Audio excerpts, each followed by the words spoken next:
नाज़रीन, सिंध पुलिस में भर्ती थियल नवां जवान ट्रेनिंग कीअं हासिल कंदा आहिनि, ट्रेनिंग जो मुद्दो केतिरो हूंदो आहे, खेनि ट्रेनिंग दौरान छा छा सेखारियो वेंदो आहे, उन हवाले सां शहीद अब्दुल अज़ीज़ Bullo recruits training centre Hyderabad में जवाननि जे हलंदड़ ट्रेनिंग बाबति पेश आहे। इरफान अली बुखियो जी रिपोर्ट।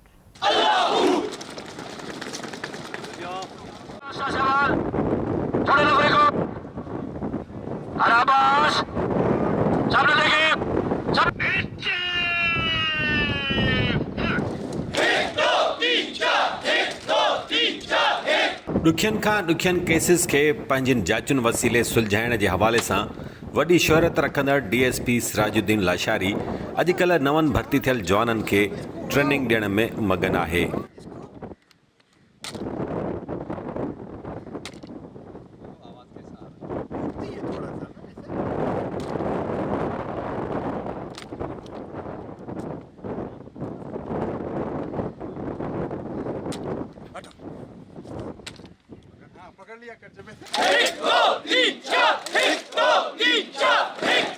शहीद अब्दुल अज़ीज़ Bullo recruits training centre Hyderabad में हिन वक्त 24 नंबर बैच जे 539 नवनि भर्ती थियल जवाननि जी ट्रेनिंग हली रही आहे।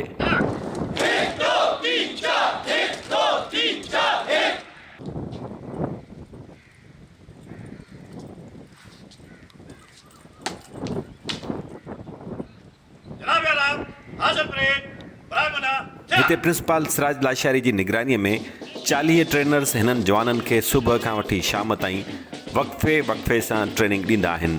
ट्रेनिंग जी शुरूआति सुबुह सवेर PT ऐं परेड खां थींदी आहे। हिते फिज़िकल तोड़े एकेडमिक ट्रेनिंग ॾिनी वञे थी।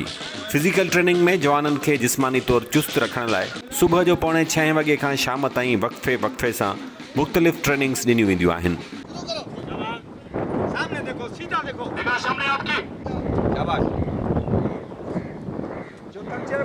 खड़ा हो जाए, रुकना नहीं है, रुक जाओ, उसको खड़ा कर दो, कोई इशू नहीं है। शाबाश शाबाश शाबाश। अब ये पीछे चले जाओ ना, दौड़ चलो अपने क्लासों में, चलो तेज हो, बिजुकेड़ आखिरी बच्चे, शाबाश शाबाश, रुकना नहीं है, जो रुकना है उसको जाओ, खड़े हो जाओ। अच्छा सब खड़े हो, चलो खड़े हो, शाबाश शाबाश शाबाश। तो बी जॾहिं त खेनि MG, SMG, G3, 12 bore pistol तोड़े ॿिया हथियार हलाइण सेखारिया वेंदा आहिनि। अहिड़ी रीति एकेडमिक ट्रेनिंग में नवनि भर्ती थियल जवाननि खे PPC ऐं CRPC कानूननि बाबति ॼाण ॾिनी वेंदी आहे। शहरनि जे दहशतगर्दनि सां विढ़णो आहे, पर हाल त घटि थो लॻे छोकिरनि में। उहो इन जे करे त हाणे हिननि खे राइफल ॾिनी आहे, हफ़्तो थियो आहे। पहिरियां हीअ सिर्फ़ु बाज़ू ते कंदा, हाणे हफ़्तो ॾिनो आहे, हफ़्तो थियो आहे पंहिंजो राइफल सां। ये इंशाल्लाह 10-15 ॾींहं में ट्रेंड थी वेंदा। भला केतिरो साईं इन्हनि में तव्हां जोश जज़्बो शौक़ु ॾिसो था? न आहे, बहितर आहिनि, नौजवान आहिनि, सुठा ज़बरदस्त आहिनि। हाणे सुवाल इहा आहे त जंहिं रुख ते हिननि खे हलाइबो हलंदो, ज़बरदस्त आहिनि हीअं त। साईं हाणे ॾिसो, अॻु में बि तव्हां सां ॻाल्हि ॿोल थी त हालतुनि पटंदड़ सूरत हाल जेका आहे सा ॾुआरी ख़तरनाक थी विया आहिनि, वेपन्स बि जदीद अची विया आहिनि, पर असां ट्रेनिंग उहा रिवायती पुराणी तरीक़े सां थिए पई, जिदत छो न पई आंदी वञे? ॾिसो, ड्रिल त उहा ई थींदी न। ड्रिल जेका आहे एक्चुअल ड्रिल हूंदी आहे त कंहिं बि हिकिड़े कमान ते सॼी फोर्स खे हलाइणो, ड्रिल उहा रहंदी। हा, टैक्टिस तब्दील थींदा, उहो वरी पोइ हे इग्लेट कंदा, कोर्स कंदा इग्लेट में, कुझु असां हिननि खे सेखारींदासीं। जो असांजी 5 लॻी 45 मिंटनि ते पहिरीं विसल लॻे थी, उन में छा हिननि खे अची फालन थियनि था। फालन थियण खां पोइ हिननि जी स्टेटमेंट वठी हिननि खे चेक करे पोइ 1.6 जेको आहे मील आहे असां दौड़े चल में कंदा आहियूं। अच्छा, हाणे जेके नवां भर्ती थियनि पिया छोकिरा, उन्हनि में को शौक़ु ॾिसो पिया, जोश जज़्बो ॾिसो पिया, या रुगो पघार खणण लाइ भर्ती पिया थियनि? भई जोश जज़्बो उहो कोन्हे अॻे वारनि जो, असांजो जज़्बो ॿियो हो। ऐं हीअ नवां निपल पीअण वारा आहिनि, माउ जो खीरु पीतो हुजनि त उन्हनि में ताक़त जान हुजे न। हीअ रुगो खाईंदा आहिनि बर्गर, हे हो कराची जी नफ़री आहे, ॿी ताक़त वारी शइ खाईंदा ई कोन्हे। उन हिसाब सां हिननि जी अॻियो सजरो बि चट आहे। जी सर, अॻियो सजरो बि चट। न उन्हनि खे तयारु कयूं था, बाक़ाइदा इन्हनि खे तयारु कयूं था।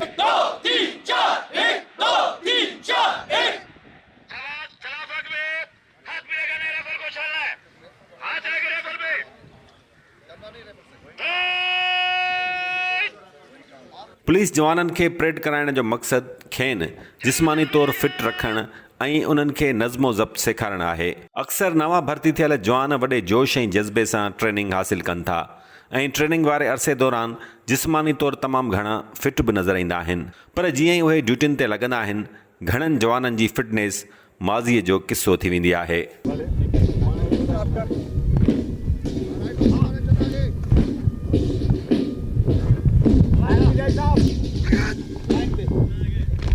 अस्सलाम वालेकुम। वालेकुम अस्सलाम। इंस्पेक्टर साहब क्या हाल है? अल्हम्दुलिल्लाह, आप ठीक हैं? अल्हम्दुलिल्लाह। कितनी एज है आपकी?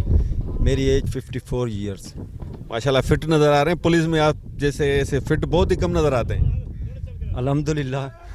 वजह क्या है, क्यों पुलिस जो अमलदार होते हैं, एएसआई, सब इंस्पेक्टर, इंस्पेक्टर, फिर उसकी डीएसपी और जो रैंकर होते हैं खासतौर पर एसपी, वो फिट से हमें नज़र नहीं आते, मोटे हो जाते हैं, पेट बाहर उनके निकल आते हैं। वजह क्या है? वजह उसकी सिर्फ ये है कि एक तो हमारी रूटीन सही नहीं है। रूटीन को मेंटेन करना सबसे बड़ी बात है। मिसाल के तौर पर ये हमारे जो बेवक्त रात के टाइम भी ड्यूटी, दिन के टाइम भी ड्यूटी, और फिर खाने में थोड़ी सी होटल वगैरह का खाना, ये वो, तो मैंने तो अपनी 36 साल, अभी 37वां साल मुझे शुरू हो गया जॉब में, तो मैं मुख्तलिफ़ थानों में भी रहा हूँ। तो मेरी रूटीन यही होती थी कि मैं खाना जो है उसके ऊपर बड़ा फोकस करता था। खाना अपना जो है उसमें अपने घर से लेकर जाता था। अल्हम्दुलिल्लाह हमारे डिपार्टमेंट ने यहाँ पर भी हमारी सैलरी अच्छी है, हमारी बेसिक डबल है और तनख्वाह हमारी अल्हम्दुलिल्लाह बहुत अच्छी है, जिसकी वजह से बड़ा बेहतरीन हमारा गुजारा होता है। आप उनको क्या मैसेज देने जाएंगे जो थानों के पीछे भागते हैं? अभी हमारे प्रिंसिपल हैं सिराज लशारी साहब, ठीक है ना, इनसे पूरा पाकिस्तान वाकिफ़ है, ठीक है ना, कि वो हमारे सामने मॉडल हैं। उन्होंने भी नौकरी की है और बड़ी ऑनेस्ट नौकरी की है, और अभी आप उनका इंटरव्यू ले रहे थे और वो परेड भी कर रहे थे। देख लें कि वो कितने फिट हैं और कितने माशाल्लाह आपके सामने मॉडल। अगर हम हराम खारिक करेंगे तो उसमें फ़ायदा नहीं है। वो जितना मेरा ये बड़ा तजर्बा है, 37 साल बड़ी नौकरी होती है। तो कराची में 11 साल मेरी नौकरी है, फिर हैदराबाद में मेरी नौकरी है, तो मेरे पास बड़ा तजर्बा है। मैंने तो उनको ख्वार ही देखा है। 16 निगाह हो तुम्हारी, हरकत नहीं करनी है। 1 2 3 4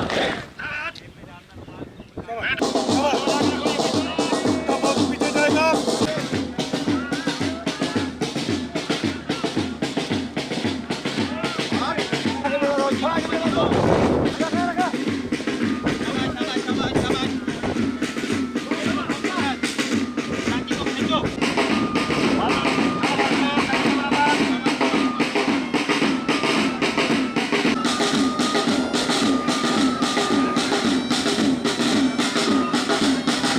पुलिस अमलदारनि लाइ आम माण्हुनि जे ज़हननि में इहो ख़्यालु हूंदो आहे त जेको घणो वज़नी उहो वधीक करप्ट ऐं जेको स्मार्ट नज़र अचे उहो ईमानदार।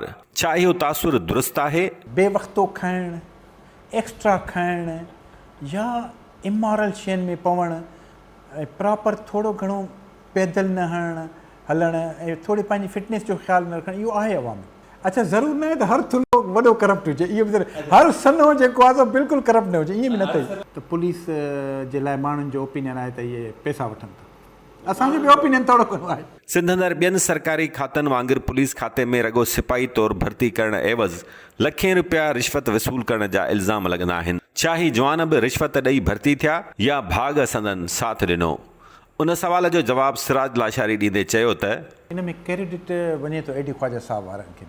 उन्हनि हिकिड़ो शुरू कयो इंटीस जे ज़रिया, जेको मोस्टली मेरिट आहे। कुझु अहिड़ा छोकिरा आया आहिनि जिन खे छो जो सब्जेक्टिव त न हो न, ऑब्जेक्टिव हो, उन्हनि टिक करे पास थिया, पर हुननि जी कैपेबिलिटी उहा न हुई।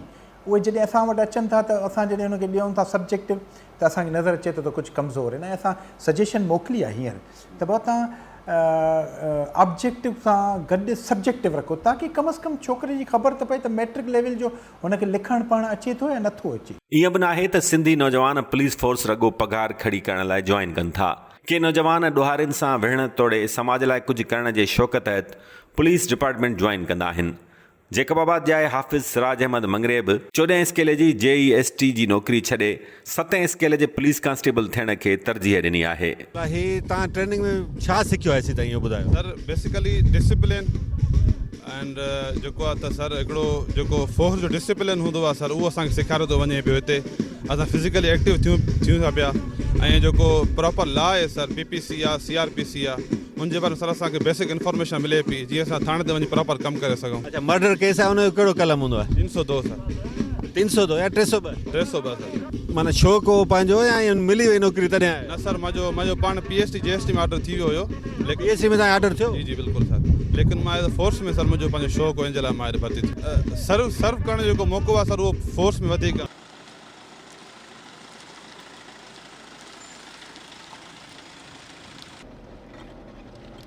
अली नाराज तव्हांजी ॻाल्हि सुठी आहे। तव्हां ख़र्च बि कराईंदो हा, आहियो तव्हां सरकार ख़र्च जो बि पैसो हुन वटि अथई हीअ असांजो physical training area and Siraj Lashari चवे थो त जवाननि खे केतिरी बि सुठी ट्रेनिंग ॾिजे जेसि ताईं उन्हनि में धाड़ेलनि सां विढ़ण जो जज़्बो न हूंदो उहे न विढ़ंदा। रिवायती ज़रूरु आहे इन खां अलावा ॾिसो जेको हाणे असां वटि 3 महीना 6 महीना कोर्स कंदो कांस्टेबल उहो उन खां पोइ फारिग थियण खां पोइ 3 महीना ईगलेट कोर्स कंदो मीन्स कमांडो कोर्स कंदो उन में सॼी टैक्टिस सेखारींदा आहिनि। सवाल इहो पैदा आहे त उहो जॾहिं ट्रेन थी उते वञे थो त उनजी डेडिकेशन केतिरी आहे हू विहण बि चाहे थो या नथो चाहे ठीकु आहे। बाक़ी जेकॾहिं असां तक़ाबुली जाइज़ो कयूं था वेपन में त तक़रीबन पुलिस ऐं हुननि वटि वेपन ऑटोमेटिक जे हिसाब सां ज़्यादा आहिनि हिकु जहिड़ा ई आहिनि पर हा कुझु जीअं एंटी एयरक्राफ्ट गनूं आहिनि हुननि वटि मार्टर्स आहिनि या अहिड़ा आहिनि उहे आहिनि उहे पुलिस खे हुननि जे हमपल आणणो पवंदो।